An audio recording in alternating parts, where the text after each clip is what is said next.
Aujourd'hui, l'enjeu, c'est de former des manipulateurs de marionnettes en leur donnant aussi des techniques d'apprentissage pour qu'eux-mêmes, plus tard, puissent aller former aussi d'autres personnes et puis réussir à faire vivre KS et Monique.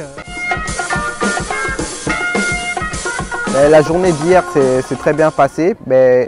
L'idée, c'était de monter les marionnettes, apprendre à les monter, s'échauffer avant de les manipuler, et ensuite s'initier aux bases de la manipulation. Alors il y a eu la sortie du carton, il y a eu d'abord l'apprentissage du montage des marionnettes. Comme elles sont stockées complètement démontées, il faut savoir assembler les éléments correctement, savoir comment mettre le costume, comment les stocker, comment venir voilà, peut-être faire quelques réparations. On les a habillés. Je pense que le plus dur c'était mettre la tête, tout ça. Après, on s'est échauffé. C'était drôle et c'était un peu dur en même temps. Après, j'ai commencé avec Monique. Au début, c'est un peu compliqué parce que c'est un peu lourd, on n'a pas l'habitude. Franchement, on pensait que c'était lourd, on pensait que ça allait être compliqué, mais non, ça a été super. Au début, on est assez crispé et puis au final, au bout de 5-10 minutes, on se détend, les mouvements deviennent plus fluides et on arrive très vite à s'amuser avec les marionnettes, donc c'est fun.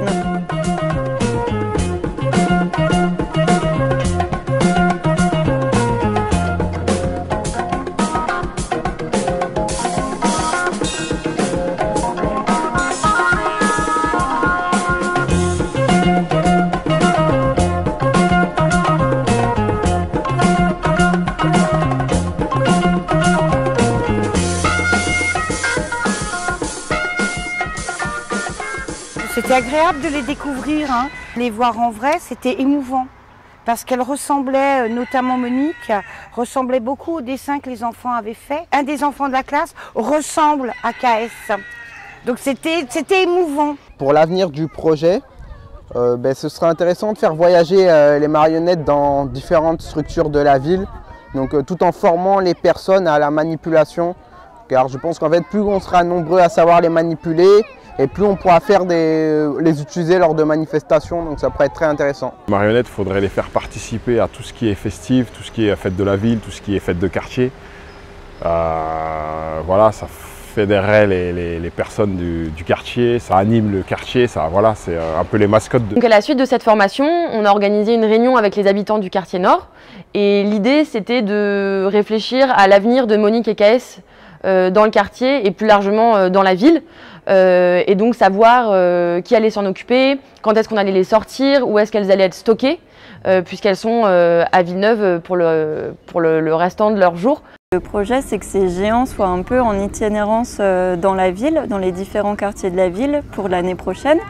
Et moi, je gère la microfolie de Villeneuve-Saint-Georges. Du coup, on a prévu de les exposer au début de l'année prochaine, en janvier-février. Je travaille à la Maison des artistes Frida Kahlo et nous comptons faire une exposition des marionnettes en septembre. Donc à ce jour, les marionnettes sont stockées à la médiathèque René Fallet. Donc les deux prochains rendez-vous à retenir, c'est le 27 juin, puisque les marionnettes vont être transférées de la médiathèque René Fallet à la Maison pour tous Célier. Le second rendez-vous, c'est le 15 juillet pour le festival de Toi et Joie, qui se tiendra sur l'esplanade de Toi et Joie, comme l'année dernière, au niveau de la rue de Simony au quartier Nord.